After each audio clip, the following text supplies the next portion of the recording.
تازہ ترین ویڈیوز کے لیے ہمارا چینل سبسکرائب کر کے بیل آئیکن پریس کریں تاکہ آپ کو ملے ہر اپڈیٹ سب سے پہلے۔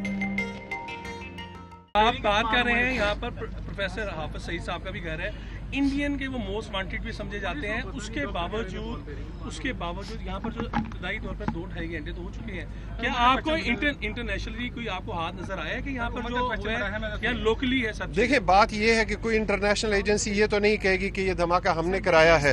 دوسری بات اس میں یہ ہے کہ جہاں تک یہاں پہ ہائی ویلیو ٹارگیٹس کے گھر کا سوال ہے، جہاں پہ کہ ان کا گھر ہے، اسی کے پاس آپ نے دیکھا ہوگا کہ پکٹ ہے، اور یہ گھر کے قریب گاڑی نہیں جا پائی ہے صرف اور صرف اس پکٹ کی وجہ سے۔ اگر یہ پکٹ نہ ہوتا تو یہ گاڑی کہیں اور جا سکتی تھی۔ سو اس میں آپ کو اپریشیٹ کرنا چاہیے اپنی پولیس کو کہ ان کی پریزنس کی وجہ سے اور ان کی یہاں موجودگی کی وجہ سے وہ اپنے ٹارگٹ پہ کوئی بھی نہیں پہنچ سکا۔ اسی لیے بھی ہمارا خیال یہ ہے کہ اس کا ٹارگٹ جو ہے وہ پولیس ہے اور وہ لا انفورسمنٹ ایجنسیز کو انڈرمائن کرنا چاہتا ہے۔